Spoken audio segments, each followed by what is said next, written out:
Anar mala kenyam kana diala content baro ni ba kalin gwasa mete ka jo mugor no de kono nyakel kalar bu kono linga be ka Michael Makwilwas bana mandana chalat Michael Makwilwas ban jelin kalar me kan kono ni amre ler kan me don jira ma jidit goro jen o jende subscribe ko jen support ana bitop kade notification be alder je twanja ko de ler titi de kan chamala shukje ban man chalat gwasa me Michael Makwilwas bana jelin kel ka do badan en chalat keja gwaseme be tour be nywa yekel okay all right kuëny men la malat ke Michael Makwilwas ring ne titi ajana ne kuëny men balat ajana ba kuëny ba jalat Michael Makwilwas be na me be nywa yekel so Michael Makwilwas den wude mena man dana chalat gwata me jen gormono be nywa yekel so dene tour me de je nywa yekel bani okay na mane kui jerme chat ka kui kuëny so ne ti ka kui kware so chana mandan le rot chana gui gwadam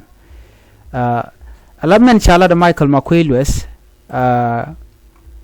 makui chala no so Sudan we ka kuëny kware karon kinda dangro jandangro bakel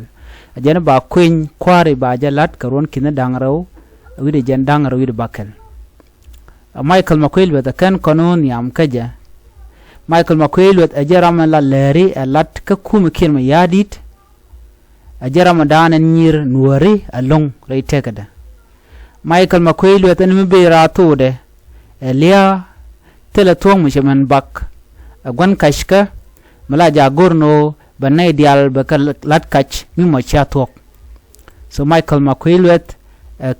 poinde a criminal point de ka queen war ko jen jaram dan nang nuääri lia dan liu ko kon dial te tet ka den wude me ka jo chalat gwas me mo kon goro no bana woten baje kuëny ko goro jeno bana man dan le rod ko no kula ngach okay gor ko no bana man dan le rod go ban jangach de kon titi de kon kalat kel so be nam be nyoa yeken okay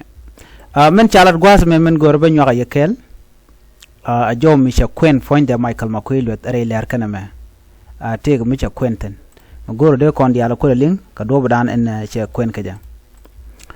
Michael Makwilwas jaram la leria lat ka kume kirma yadit charaja molat ke chankaro eno anari al rodiane ka kuëny kware karon kine dangro jandangro bakel are der kor ti tina kor shola nano na bi ka kuëny kware bi kanalat awtina kuran tama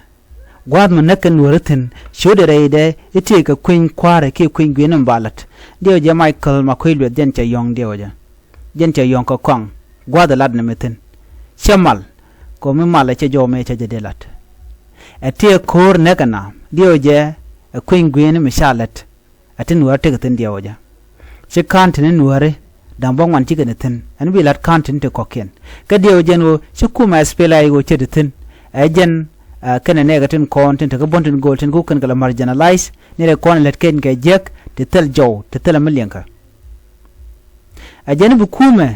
nei tela le realat ngey ka doben bi ka lat kuëny lat keje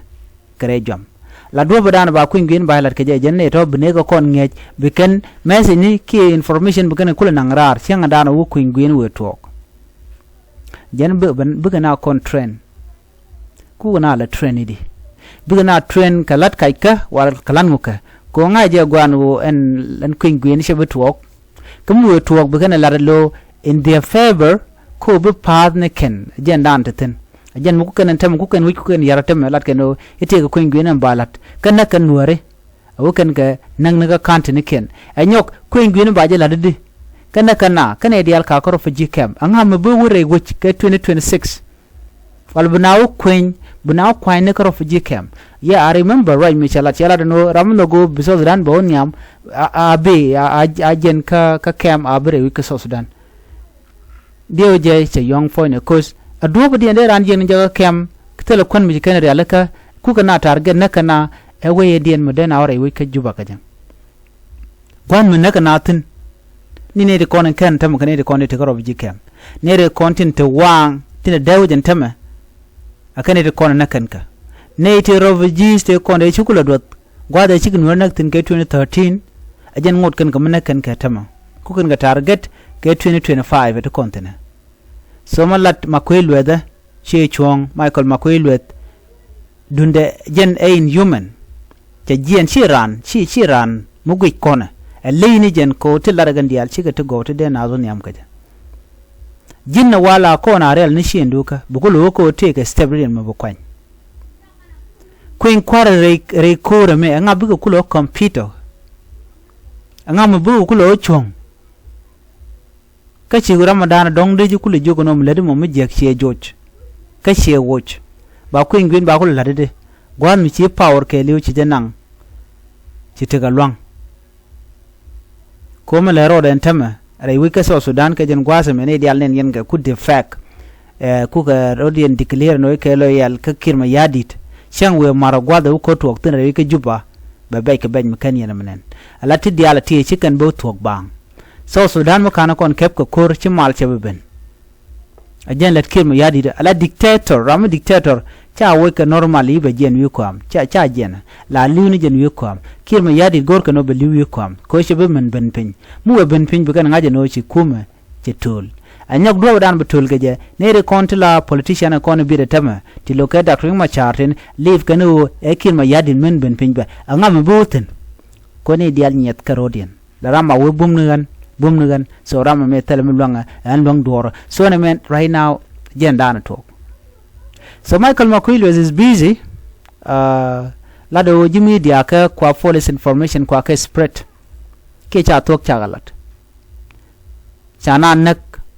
chicken kalat man naga nuere ka pinyi kane ka chalat ko what this is all about is all about the Nuer people.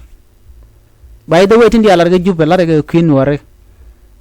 the only tribe machine nok cheje nok no baje marginalize baje chenga jek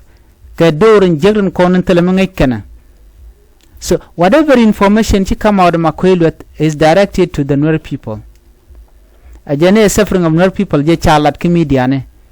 A social media ke leo gaka. It's all about Nuere.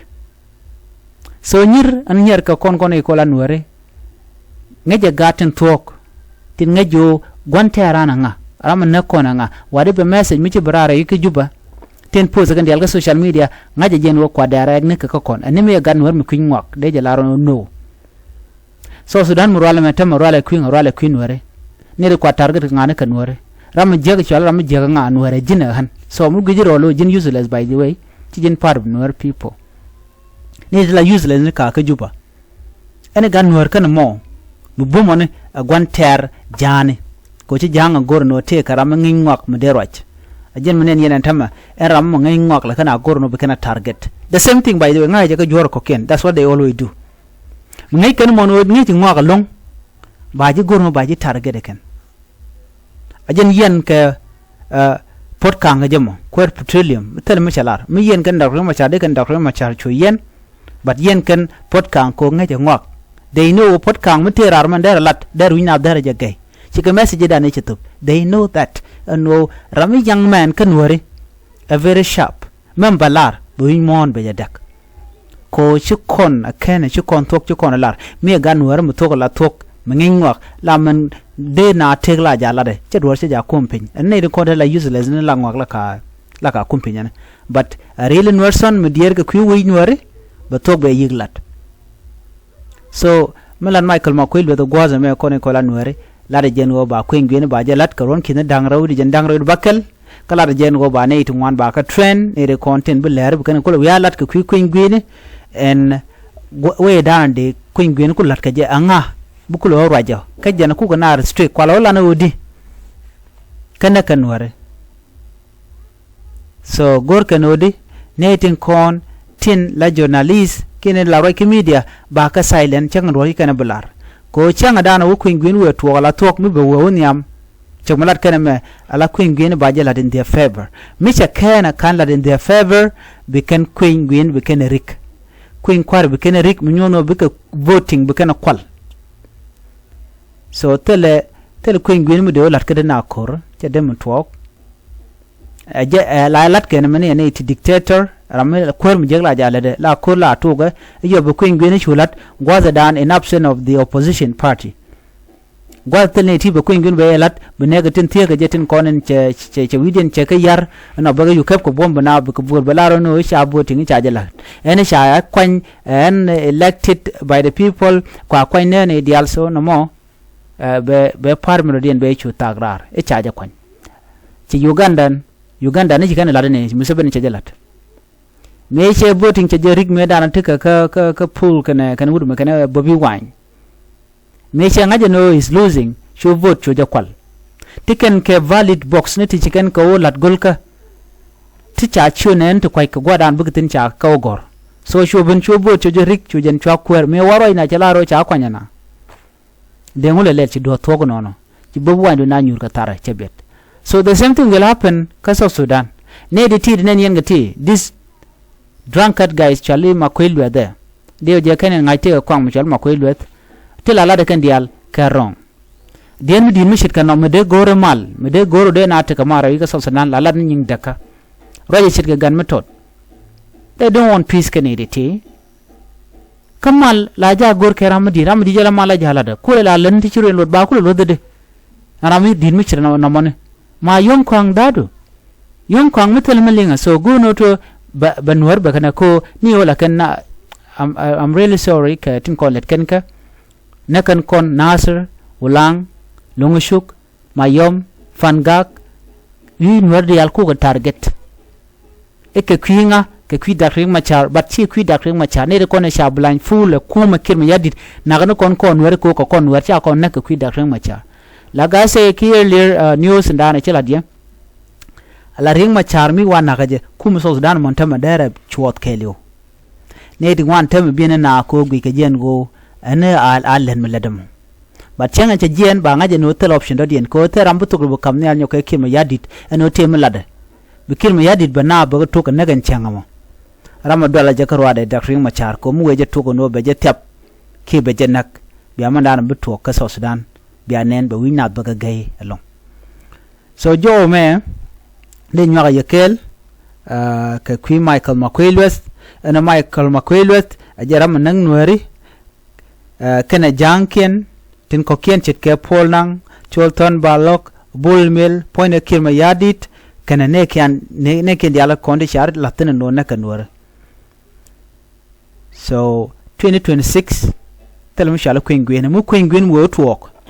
bi ngaje no en kwenya mo baje rik ki baje kanaken ka bom so bi mandana chalat mala chalat ne ke 2018 balabang ba zero wak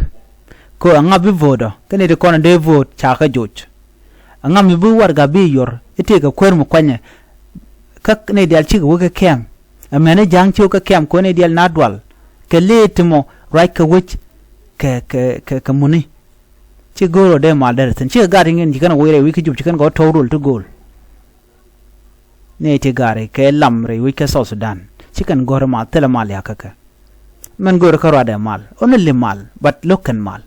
so jen jo me goro de nya yakela Michael Makwelwes de ba ko ingwine ba ja lat ka ronan be jen ba journalist ni ba ga train ka do de kan le lat ke je alawo ba alawo lerten balat balana ke lu no lat kan te lat kuma ke ala kuma dien changa mi jek cha jabulat ko jen la kana gor la kana gor no be can voice less people tin ko na jode ling be kana silent tina brighten jen ta da na gor keneje bu ko ba jen ba na ba ko na cha bulat so jen journalism da na gor no balana otherwise ba truth ba je yiglar gan warin kon tin ngai ka madana le roda so jen da na gode nyo ayekel bi atakamal